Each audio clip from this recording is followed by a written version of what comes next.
So what's the dragon fruit story? All right, well, we got the biggest score of dragon fruit ever in this truck that we're borrowing right now.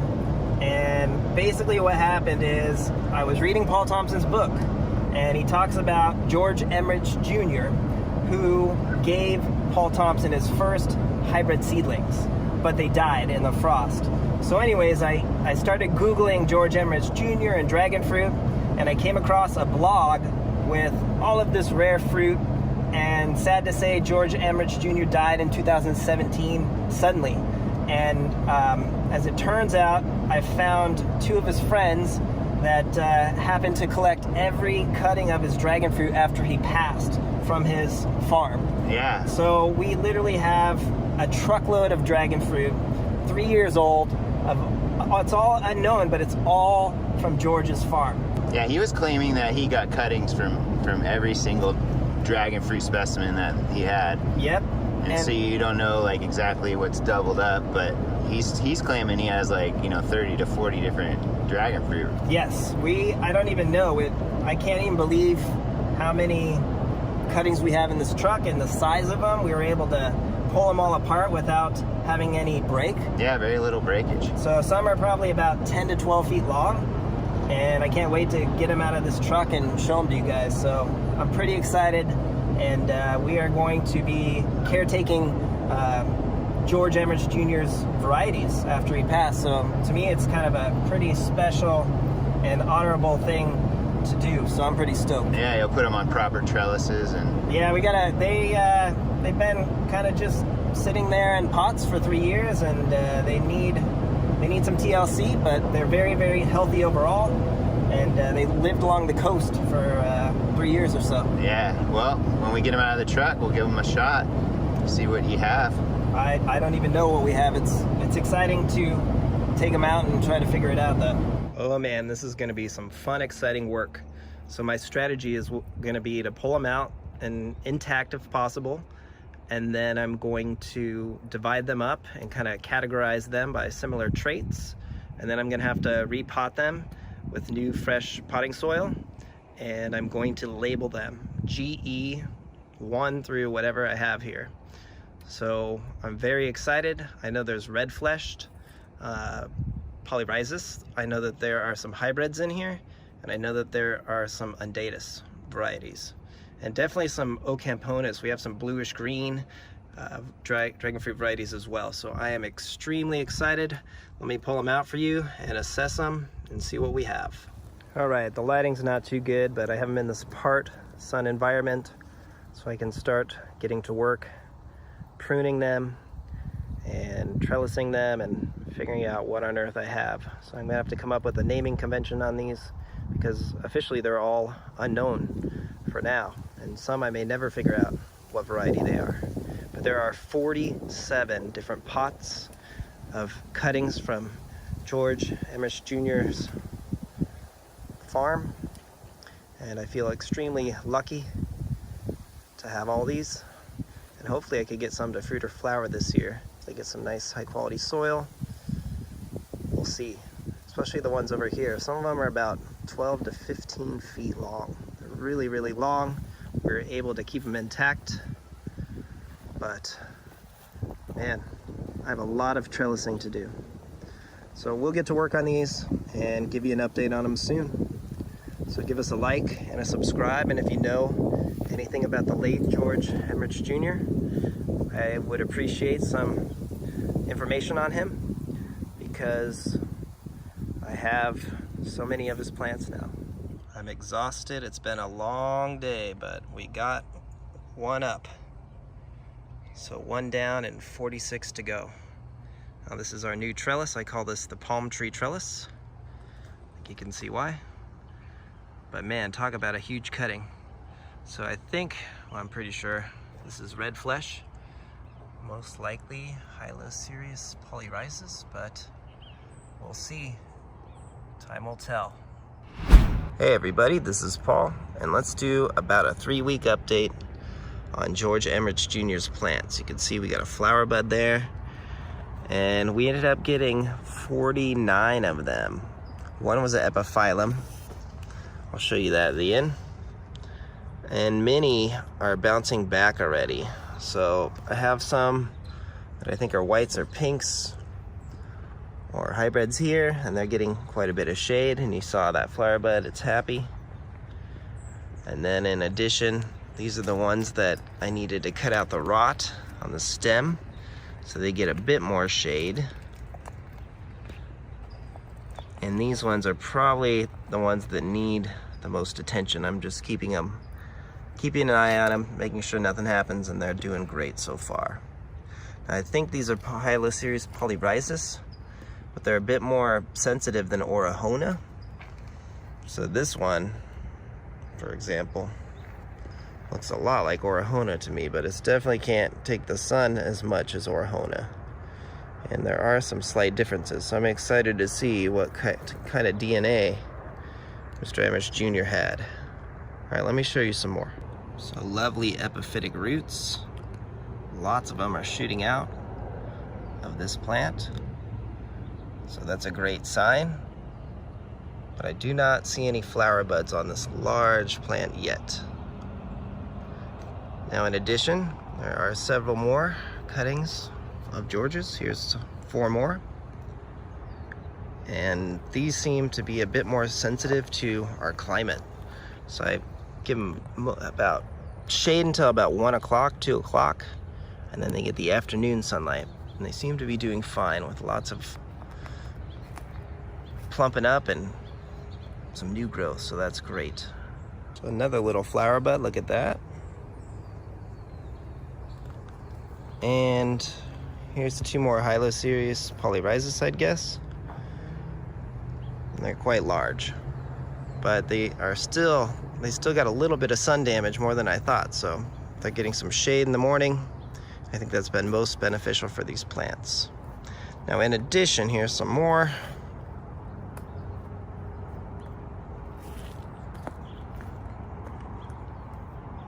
And they're all just bouncing back, starting to look a lot more green, a lot more healthy, and some new growth, as you can see here. See it? That's a very interesting one. All right, believe it or not, there are some more of George's cutting. Let me go show them to you. Here are some more. And this one was the first one to shoot some new growth here. See it? It's very interesting and healthy. A little bit scaly on the top, which I find very interesting. So you can see George Emmerich Jr. number 49 is definitely not dragon fruit. It's an epiphyllum, 2-sided. So I'm excited to see what color flower this is. It's definitely unique looking, and it's already bouncing back. In addition, I had some very, very long cuttings, and you can see here that this one I had no other choice but to kind of put it over these rocks and through this king palm. And we'll see how it does. Now look at the stem here. Let's see if I can get close. There we go. Definitely a very unique looking dragon fruit plant. And definitely cannot be vertical on a trellis. So this one is just gonna crawl. It's born to crawl. So here's a few more under my Vivax bamboo. And I figured this would be a really easy way to let them grow and to assess them. So you can see here's some new growth on this one, which is great. But they just get a part sun, they lean up on the bamboo here, which is pretty sturdy, and they have a dripper. So I can just sort of leave them here and give them some time. And we'll see. Hopefully we'll get some more flowers in the future this season, so you can start tasting some of George Emmerich Jr.'s amazing plants. Good morning, and today we're going to give you a 2-month update on George Emmerich Jr.'s plants that we've acquired. We have 49 of them, and you can see a few of them are starting to bloom. Now, the last heat wave, most of the flower buds aborted, but there are 2 on Mr. Emmerich Jr.'s plant number 2. So we do have several more here. Let me pan down for you. You can see they're all getting some great growth. And I definitely think there is some overlap of varieties, although there are some really unique ones like this one. So I was reading more into Paul Thompson's book because I've learned that most likely these were shared with George Emerich Sr. and Paul Thompson. They all kind of shared material, so this is definitely, some of the varieties are in Paul Thompson's book. I just have to match them up, and luckily he provided some with flowers and fruit, which I'll show you some pictures of in a little bit. Look at this one though, it's definitely different growth. So we'll see, time will tell, but it's nice to have them all potted up and doing well. All 49. This one's doing great. And then there's definitely some more like Hylocereus polyrhizis, but this one's definitely a small cutting, but different. It's got more color kind of on the ribs than the other ones. So that's definitely an exciting one. This is number 16. All right, let me go show you some more. I was a little worried about some of them, like this one's number 2. You could see how skinny that growth was, but it shot out a lot of new growth. So especially some of these really large pieces that I was able to keep together without having to break apart. You can see this is all one 3-year-old cutting. It's just awesome. Now this one does not have any fruit, or flowers I should say, but it definitely has a whole lot of new growth. Lots of epiphytic roots. It's just gonna kind of wrap around this whole entire tree in no time. You can see I expect fruit from this one next season. So this is some new growth in just 2 months. And these seem really happy being under this California pepper tree. I just don't want to leave them here too long so they get attached to the fence.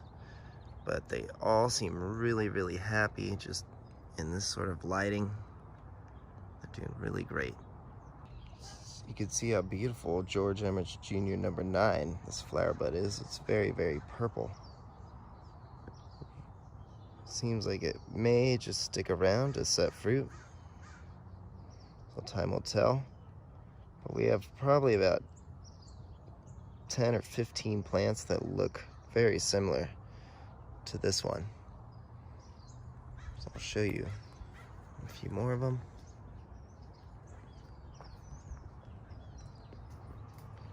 They do have some subtle differences as well, so time will tell. But I don't think we're gonna get very many fruit this year. We're spending a lot of time and energy rooting and plumping up.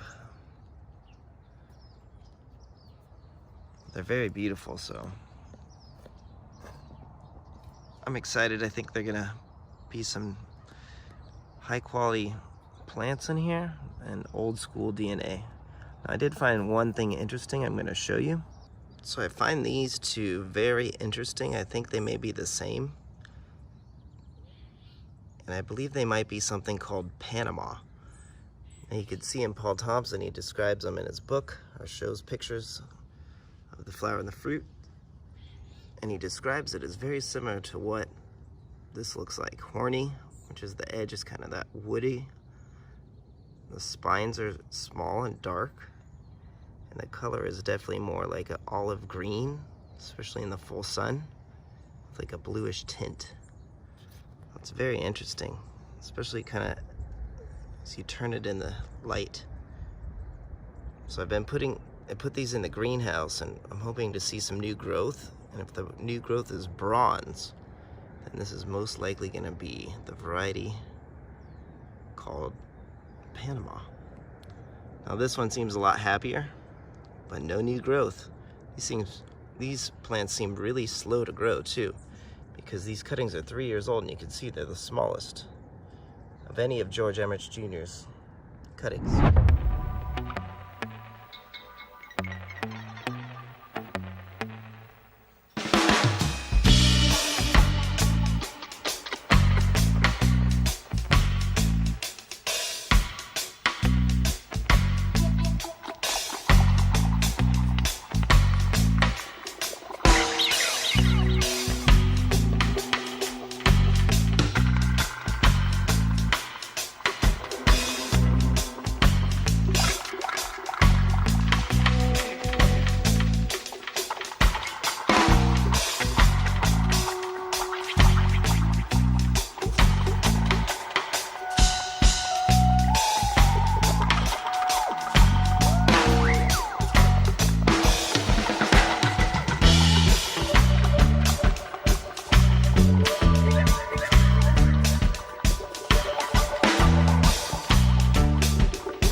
All right, beautiful morning here, and today you can see the first flower from George Emerich Jr.'s plants, and this is number 9. So it definitely looks like a red-fleshed fruit that will set if I was able to cross-pollinate it successfully, as you can see. And I also did collect some pollen. So it's a very beautiful, very large flower. I find it extremely unique. And so do the ants. You can see the ants really enjoy being on this thing. But I don't really see any damage. Maybe a little bit of damage up here. So we'll see. I hope it sets fruit. It's definitely a stunning flower. Look at that. It's probably about 15 to 18 inches across. And what's unique is this plant definitely looks kind of like a Hylocereus polyrhizis to me. But I have a lot of them, and there's a lot of variability. So we'll have to see what becomes of it in the future. So let me give you one more look at the flower and then show you some bad news with George Emerich Jr.'s plants. And there's the bad news. You can see that those two aborted, both of them, most likely from the heat wave. So time will tell.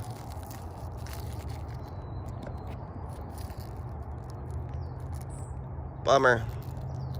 May have to wait for next season on this dragon fruit plant to unlock some more of its secrets. Hey everybody, this is Paul, and I'm excited to share some of George's plants with you and show you the updates. Like, look at all of the polyrhizis that I've gotten from him. I think some are repeats, but I mean, look at this one. I don't even know how to really trellis this one. I'll just kind of let it grow along the fence or something. It's bushing out. Yeah, I mean, look at the growth. It's insane. And it seems to be like almost like it doesn't need any support. Yes, so far, I mean, it will pretty soon, but it was just the big thick nub before. Right. And this is definitely not Orahona. It cannot take the same amount of sun. And I did have my friend Linda, and we'll show you the fruit here. You can see it, that she actually grew his polyrhizis about 10 years ago. And it did produce a fruit, and it looks different, as you can see. So I'm hoping that this fruit will be very similar.